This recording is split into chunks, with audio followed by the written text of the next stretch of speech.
Boom, there we go. You know the music. You know what it is. It's Sunday night. It's the Leafs Weekender. And sitting beside me, he's no unfamiliar face to the Offside channel.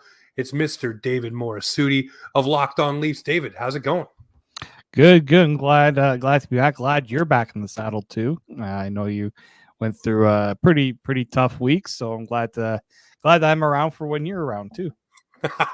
Yeah, everybody's back to 100%, and it's great to have that. Now, just want to do a little bit of a shout out to our sponsors, Boxing Rock Brewing Co. Check out their fisticuffs, absolutely great. It's a rum barrel aged beer from our folks over at Boxing Rock Brewing Co. Check them out when you're out east, and there's a little bit of rumblings they may be across Canada very soon, so those tasty taste buds may get to try some of those Boxing Rock brews. But ladies and gentlemen, the Leafs this week, I know it was a week ago, but I did say the Maple Leafs would be 2-0-1 this week. And boy, oh boy, did it take every ounce of time, and we'll get to that in a minute. But David, what are your thoughts on the week that was for the Maple Leafs? It was going to overtime, it was going to shootouts, but they're picking up points along the way, which seems to be lost on a lot of people. Points in all three games this week. So I'm not 100% upset. Obviously, a lot of people wondering about this overtime stuff. Like I said, we will dive into that, but give me your gut feeling on the week that was for the Leafs. They just wanted to give their fans their money's worth. You know, we constantly hear that ticket prices are expensive. All right, we'll just give you about 15 extra minutes of hockey in 3 games. All it was, you know, just a little extra to make you feel good. It's the holiday season. They're giving their fans what they want, which is more Maple Leafs, because obviously, yet again, the Maple Leafs now have a 5-day hiatus, including today. They do not play again until Thursday against the Senators, so they get to take a little bit of a breather and regroup, and hopefully Mark Giordano will be back with this team. But that was a loss this week the Leafs took, was their blue line kind of getting dinged up.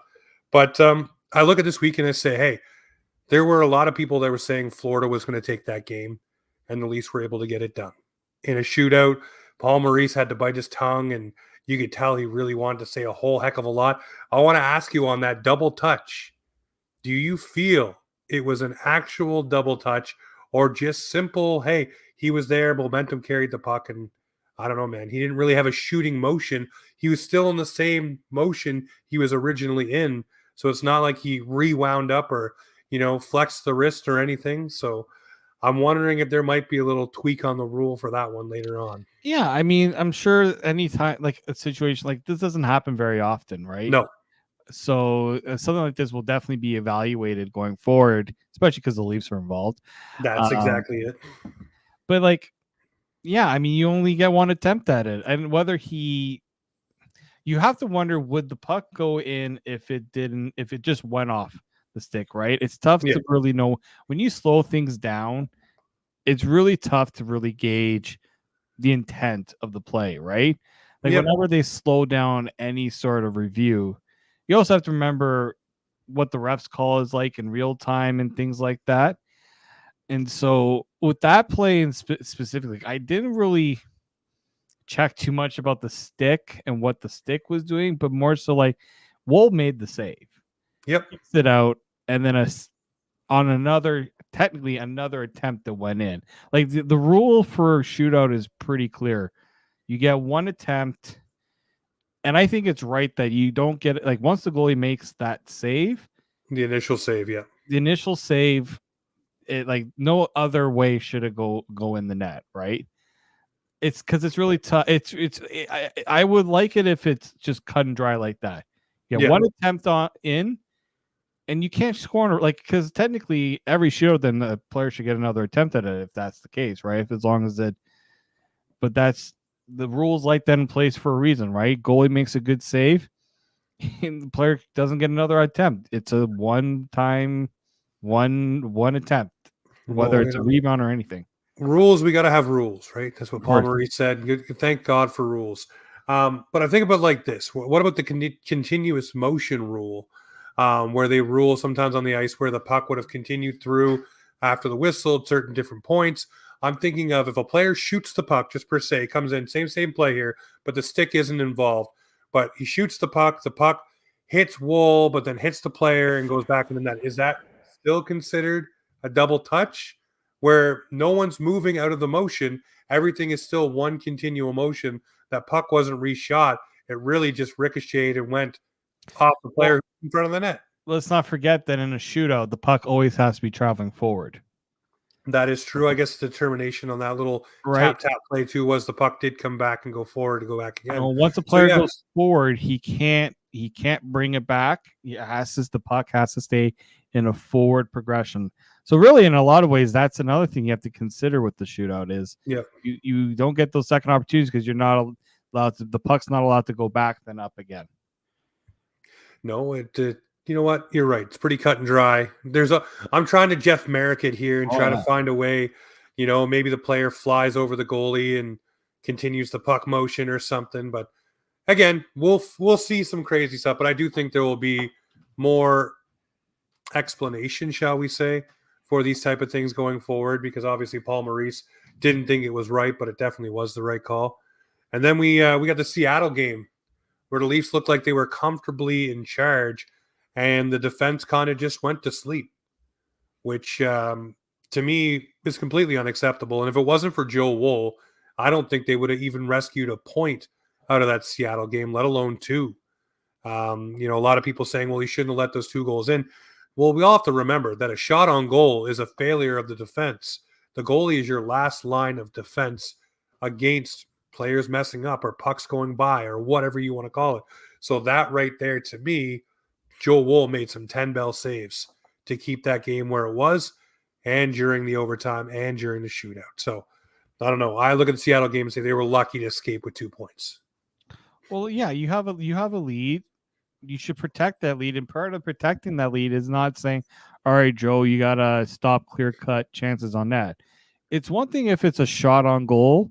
It's another when the guy has all the time in the world to pick where he wants to shoot it. Yeah. And that was my issue with the goals, right? Jared McCann, he could have had a coffee by the time he finished scoring that goal. Yeah. There's no one challenging him, no one trying to. You can't allow those opportunities, right? Like the Chicago game kind of remind me of that, where it's like, make it hard on them, guys. Like show that you wanna win this game. The Seattle one, yeah, they start off the period really well, where there was pressure, and I said, they're not converting on these chances. This is not good, because then it's gonna come back the other way. And eventually Seattle's going to – all it takes – you can have all the momentum. You can have all the, chances and all those things, puck possession. All it takes is one shot for the other team to score, right? And you saw a lot of that in the Boston game too.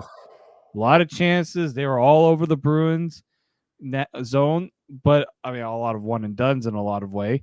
But as Boston showed, one opportunity, all it takes to put them up by 1 was Pasternak goal was just one opportunity.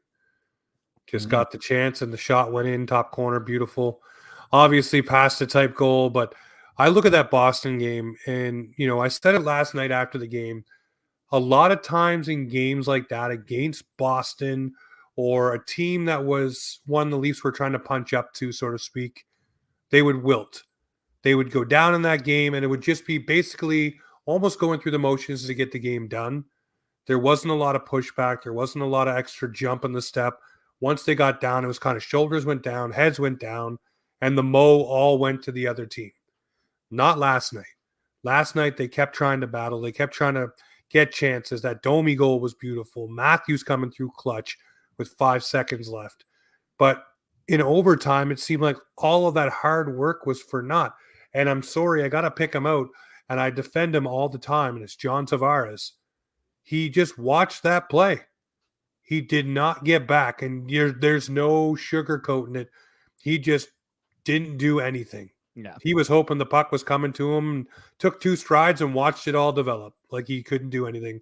When he really probably could have got in there, maybe got in the way, maybe pushed the guy out of the way, lifted a stick at the last second. Who knows? But we'll never know because he didn't get back there to do it. And that effort right there is what kind of cheesed me off about last night's good effort through the first 60. And Joe Wool in overtime, man, he was keeping them in it again. That goalie, I don't care what anyone says, he is the future for the Leafs. Hands down, in my opinion. I went into the season saying it would not surprise me if this becomes Joseph Woll's net, because in a lot of ways the Leafs set themselves up for a succession plan. Samsonov's on an expiring contract. We know what expiring contracts are like for Leaf goaltenders, Yep. right? Joseph Woll signed here, right? He's locked in, right? And so you got to see what you have in him.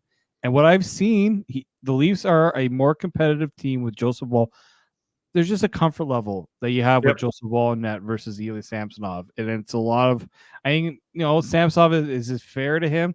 They hadn't played well in front of him, but this is a guy who's, trying to prove that he's a number one and wants to get that long-term contract, right? And it hasn't really worked out for him.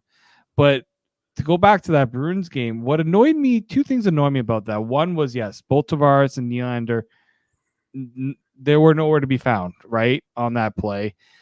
And I guess Riley thought he had some help. Otherwise, Riley shouldn't have gone and followed Pasternak into the corner, because when you do that in 3-on-3, you have to know that someone's covering. Otherwise, you can't just be in no man's land, No, leaving a guy wide open in front of the net like Marchand. Ryan Marchand, of all people, too. But what annoyed me on top of them not coming back is there's 8 seconds left in that game. Why are you attempting a line change with the Bruins having full guys on the ice in the neutral zone, and you're attempting a change? Explain to me how this team is one of the few teams in this league that cannot figure out how to do a line change properly, right? And the worst part about that is 8 seconds left. Nylander decides, you guys go out for the change. I'm going to skate this puck into the middle of the ice where there's Bruins within vicinity. All this, we've seen this many times where the guys will skate it backwards, skate it back into your zone. Nope, he cuts to the middle of the ice, gets hit, blows a tire, and that's the game. And the fact that it was 8 seconds left in the game, that's what really annoyed me. And it's not the first time the Leafs have decided to do a line change with seconds left in the game. Like, what are you going to do with 8 seconds left, really? Like, you could try something on 3-on-3.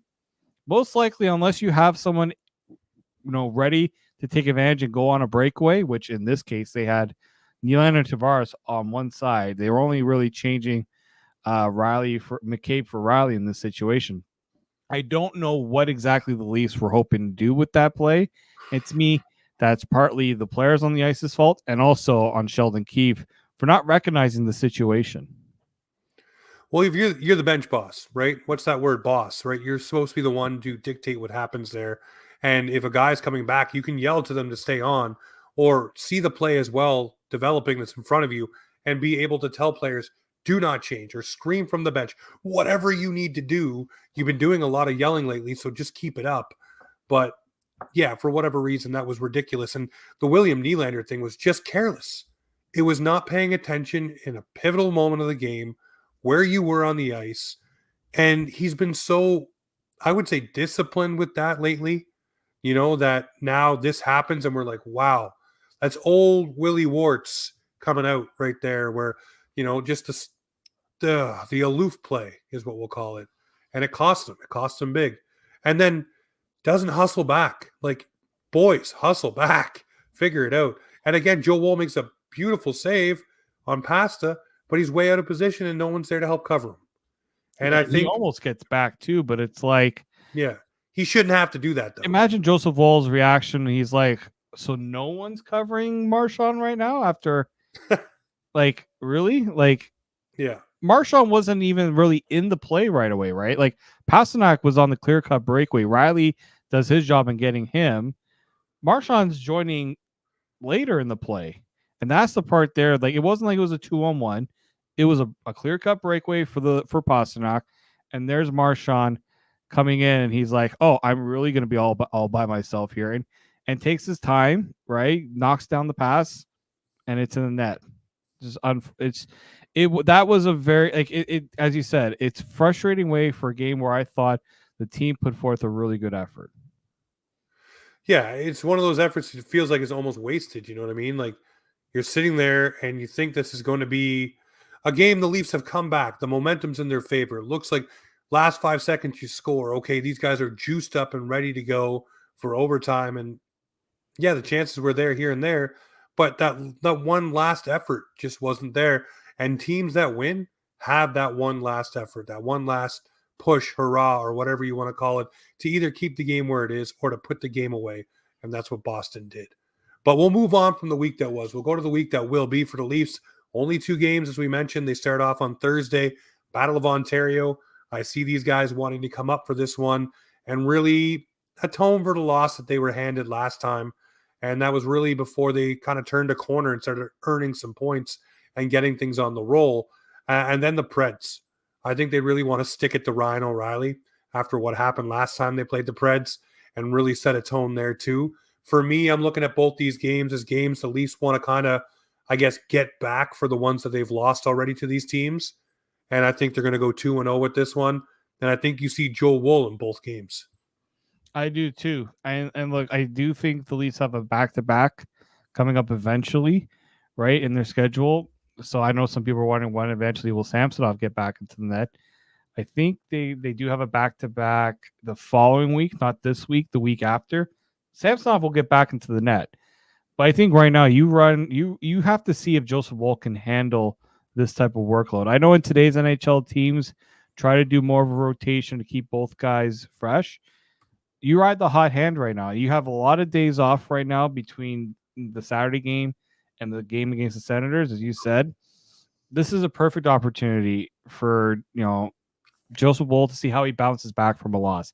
I really haven't seen Joseph Woll get the start after a loss.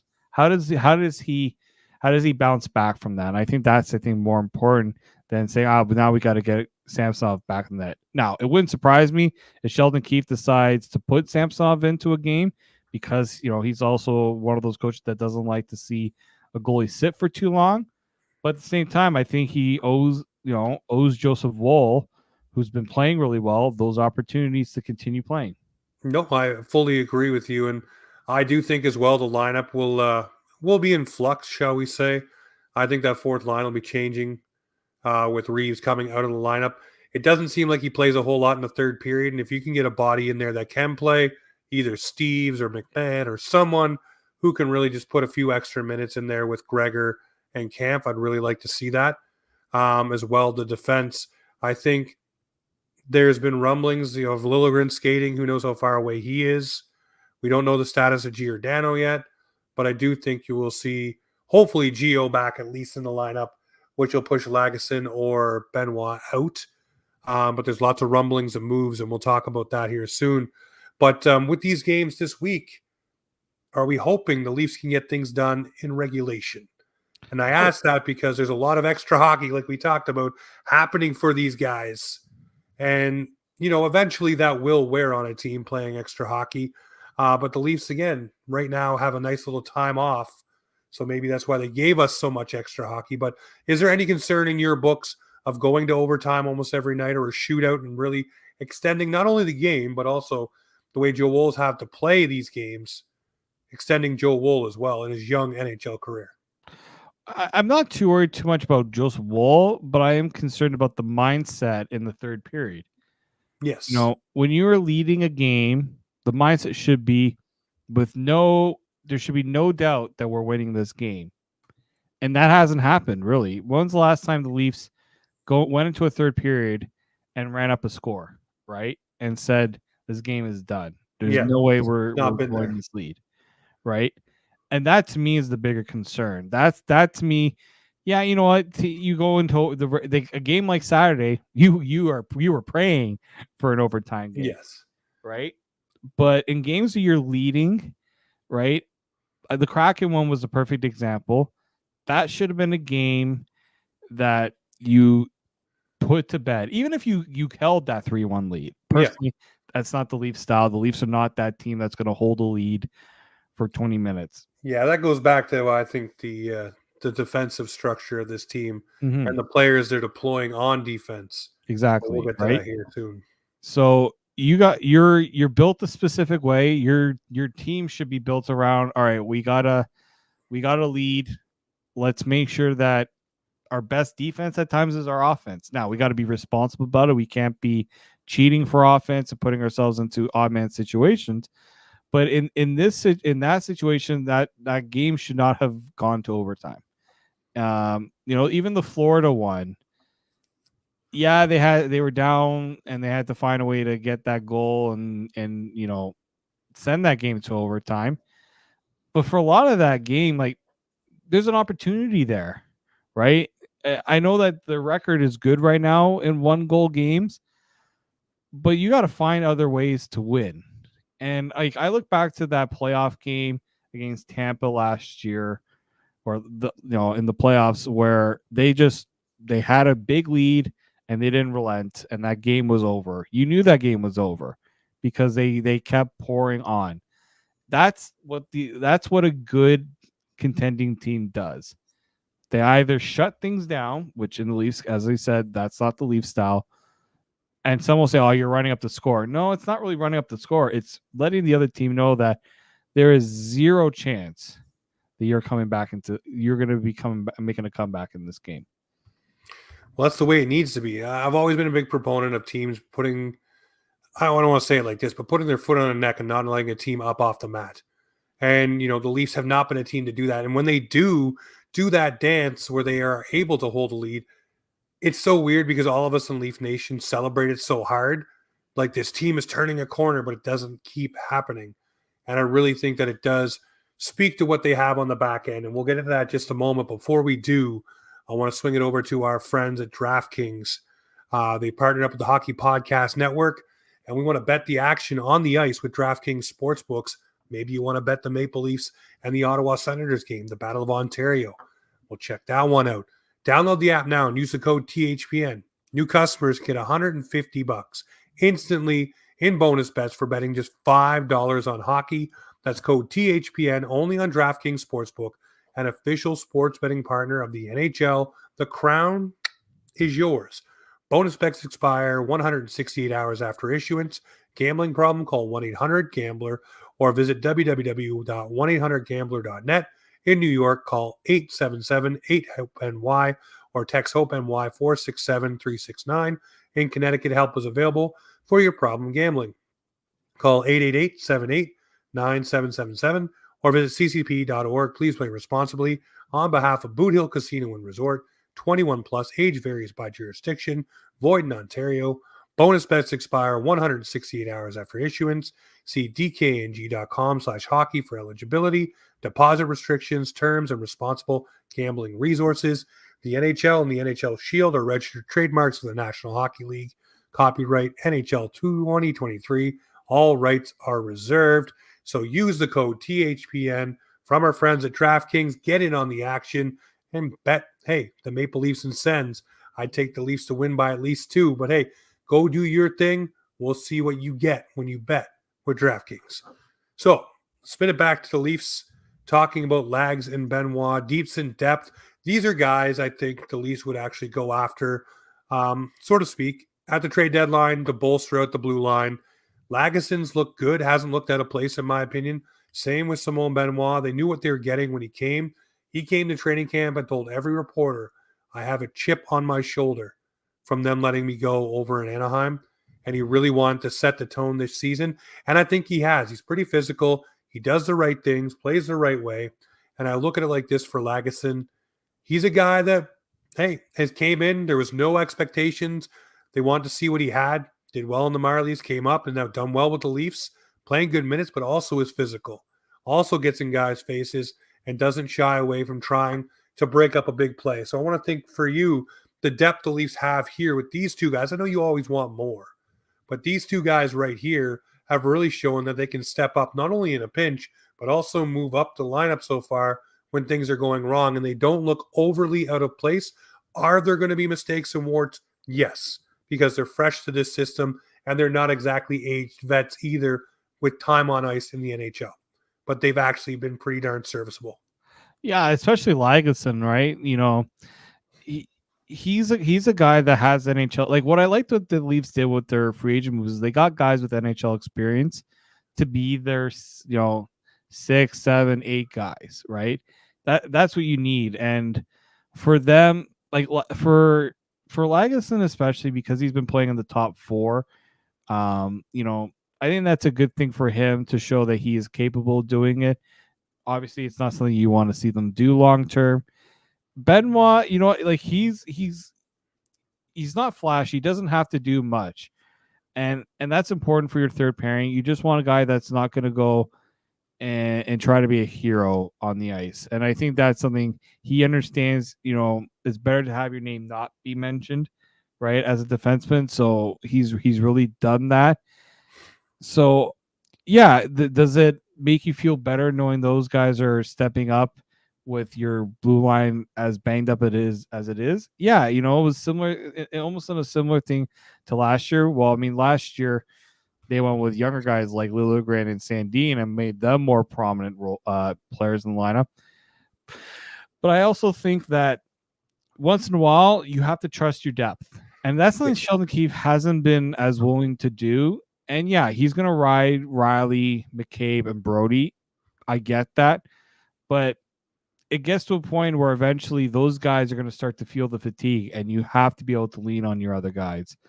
So it's nice to see that they're, even if they're not getting a lot of opportunity, they're not making glaring mistakes, and we're not hearing after every game, oh, how much longer can they survive with this blue line struggling like it is? That hasn't been the story. I think, yeah, there's the constant need to always upgrade and fix the blue line. That, I mean, every team I think would love to upgrade and fix their blue line, the Leafs especially. But at least they're not making themselves a story that they're not able to handle the extra duties that are being thrusted upon them.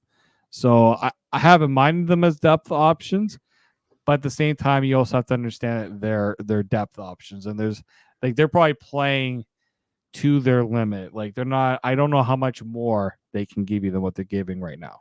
Yeah, there's not a bunch more you can get out of them, but it's good to see that you can squeeze a little bit more out of them in a pinch. And the Leafs have been in a pinch, obviously, with Liljegren down, Giordano down, and Lippmann Klingberg not being available as well, which I believe we are supposed to have clarity by the end of last week, and there was nothing said. So I really still think and he's going to be on the LTIR for the rest of the season, which leads us to our next segue point here. You listen to Elliot Friedman. Apparently, the Leafs were at the doorstep of getting Tanev and Zadorov, but it just came down to the teams not being able to figure out the money part of things on retention and what that was worth. So the Flames knee-jerked and sent Zadorov over to the Vancouver Canucks. And now it's still out there. The Leafs are very interested in Chris Tanev, which I would love to see him on the Leafs, by the way. But I'm also wondering, is that the only move? And here's my thing. I want to let a lot of people hear this because I said it a couple times, but maybe not on a podcast. You're going after a guy like Zadorov. He is not going to be a 2-3. He is at max a 4, 5, or a 6. He is not a top 4 guy constantly. And a lot of Leaf fans need to get that notion out of your mind, because my thing is, if you're going to spend the very limited, finite amount of cap space that you have on acquiring a guy, and then not to mention ask a team to retain, which is going to cost you even more assets, you're now burning the cap space and the assets to acquire a guy like Zadorov, which is going to be a 4, 5, or 6, 4 at its best, in my opinion. Do you want to use all of those assets to get a guy like that? Or would you rather use those assets to find a way to get a Tanev or maybe a Dumba or someone who else can fit into this lineup, a Murphy, that could really work with the Leafs group that is a lot more polished, shall we say, than a Zadorov? Because to me, you only have limited amounts of things that you can do. So if you spend all of that on him, and Leaf fans, I know you're upset that we didn't get that guy because everybody wanted him and his agent treated out, got to get Maple Leaf tickets. This is not the be all end all to me. You have basically, I'd say maybe one swing right now. And that one swing really has to set you up for the rest of this season going towards the trade deadline. And if you get a guy like Tanev, then you have Riley, Tanev, maybe McCabe, Brody, and then go down Gio, Lily, Lags, Benoit, etc. And if you're lucky, maybe the deal that you make here you still have a little bit of that LTIR room to bring in maybe someone lesser but still better than Benoit and Lagesson be on your bottom pairing. Those are just my thoughts on it, David. What do you think? So, it's disappointing when you don't see a Zadorov trade get pulled off, when you hear about the desire to get the two guys in a deal, right? That really will kind of solidify things. But yeah, Mike and I talked about this on the podcast, where Zadorov, for what he is a third pairing defenseman, right? He might, and I know that part of the issue is he wanted more ice time. This is a guy who's in a contract year, wants to, make more money in free agency, and unfortunately, being played on the third pairing isn't going to help in that negotiating power when you become a free agent. But you have to look at the player for what he is. And unfortunately, the Leafs, their cap structure does not allow for them to have a defenseman making close to $4 million play on your third pairing. Nope. Right? Tanev, the reason why he's a good fit is he is a top 4 guy, and he's making, a reasonable cap hit. Unfortunately, a reasonable cap hit for most teams isn't really reasonable for the Leafs, and that's just the way their cap structure is. Tanev, as I think Elliot Friedman said, this isn't just you're getting a guy for the rest of the year. Brad Treliving really likes Tanev, and this would be get this guy and see if we can keep him around. That is my preference for this Leafs team. At some point, I think Brad Treliving mentioned it, kind of in that quarterly mark talk with the reporters, where he says you can't trade your way out of problems. Well, you can if you trade for a guy and keep him around on the long full, right? And I think Tanev would be that guy, to be honest. Tanev would be guy. I thought Luke Shen was going to be that guy. To be clear, when they traded for wanted him, to be. Like, we wanted it to be, because we thought this guy liked being here. He wanted to help this team finally get over the hump, kind of the second chance for him to really make things right with the, live up to where he was drafted with this team and all that. Unfortunately, the offers were better out there for him. Other teams were offering what. Would you have paid Luke Shen what he got? Not for 3 years. Like, you know what? Like, sometimes you have to, for a defenseman, especially a right shot defenseman. The issue is he played top pairing minutes when he was here. He was playing with Morgan Riley. So that boosted his negotiating power, because the Leafs would then be like, yeah, we can give you this. But he's like, well, what am I going to be a third pairing guy going forward? Or are you going to continue playing me where I was before? Right? There's the balance there in the negotiations. With Chris Tanev, you kind of hope that you can bring him in and say, this is your chance to win a cup. And you try to lean on him being a hometown guy, although it hasn't really worked out. It didn't work out with the Ryan O'Reilly move at all. He didn't want to be here anyways. He made that abundantly clear that it wasn't in his DNA to be in this media circus that is Toronto. Yeah, and look, for Chris Tanev, I mean, he's been in Canada, so hopefully and he's been in Vancouver. That's not an easy market to be in. Hopefully that helps Leafs if they potentially go for a move like that. But I'm kind of sick of we're going to trade picks, trade prospects, and get a guy for just for, a few months. Let's now try to bring in guys, but then have a long-term plan here, because we know this blue line does not have many, who's not a long-term plan on that blue line. No. And that to me, yes, the Nylander stuff is important. Getting him signed is important, but you really need to think about what makes you a championship team.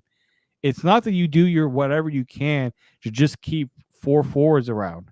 It's getting Morgan Riley signed, which that contract, I know everyone hated at the time. It's not looking as bad right now when you consider the role Morgan Riley's playing.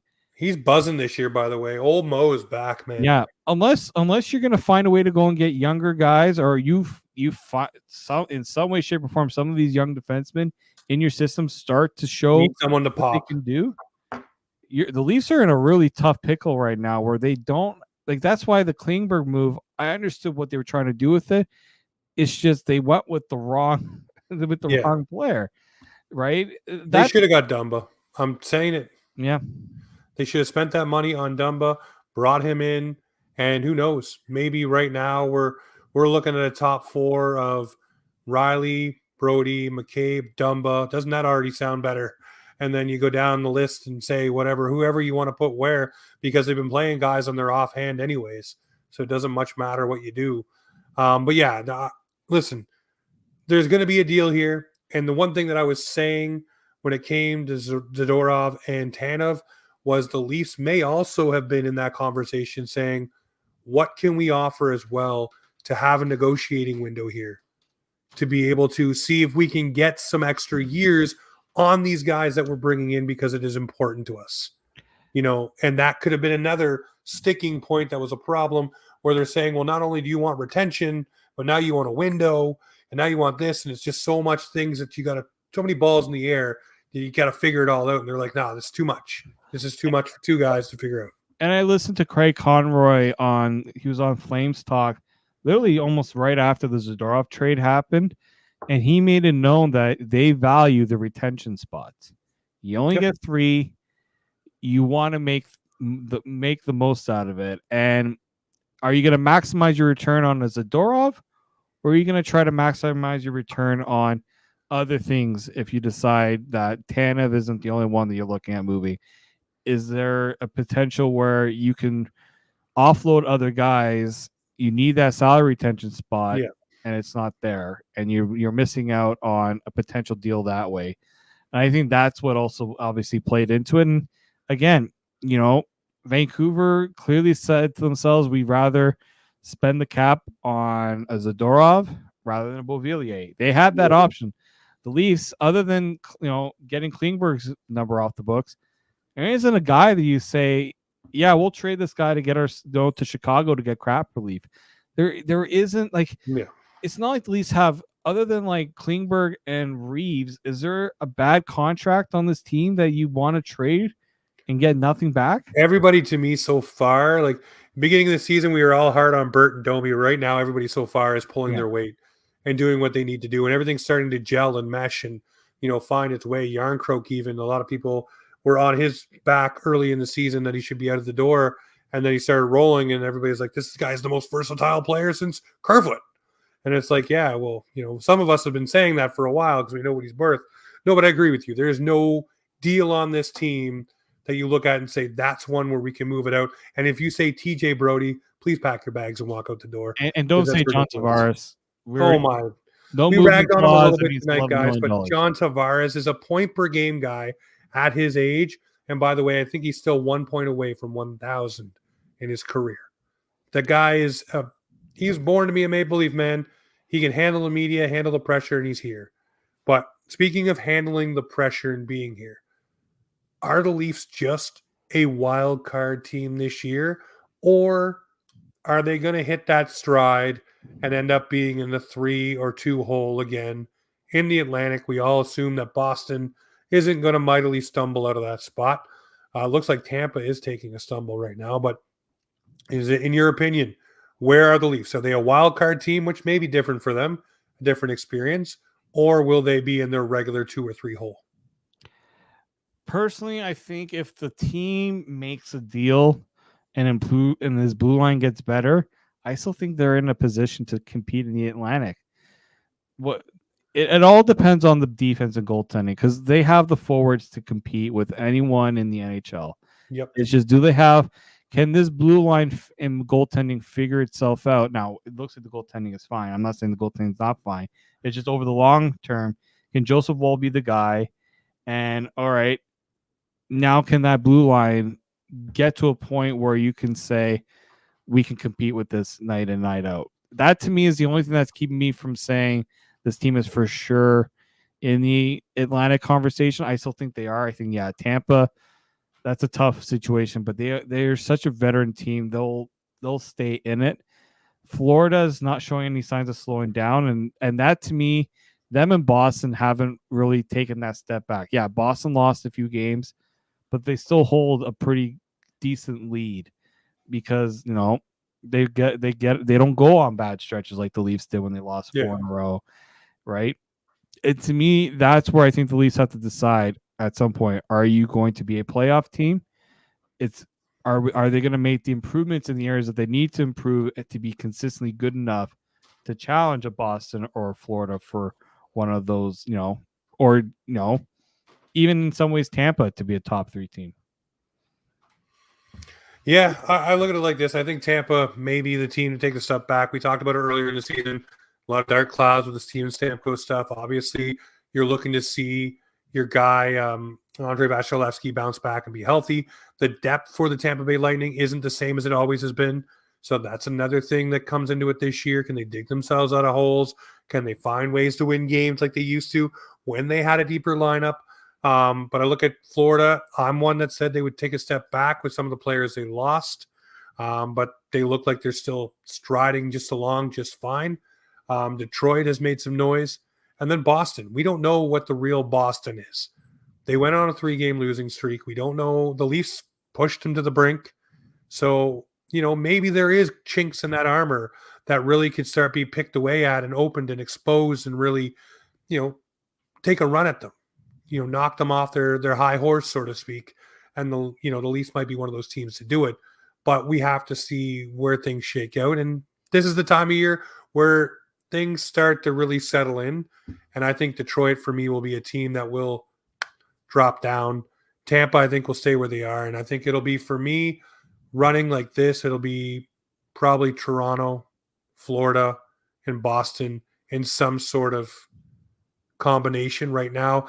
I'm more or less saying Toronto will make their way into third and play Florida in the first round, which may be some tasty retribution come playoff time if the Leafs can figure out that back end. Yeah, and we know that if you're going into a 7-game series with Florida, you got to be ready to compete each and every night. And you can improve the blue line, but if your top players aren't going to bring that competitive edge that they brought in that Bruins game, we saw that. Yep. But that's got to be consistent each and every game. If they played like that every single night, they'd be world beaters. Yeah, they would be. So Allmark was really good in that game. I don't think he gets enough credit for how good he was. And the Leafs can't. The Leafs have to. That's the effort. That to me right there.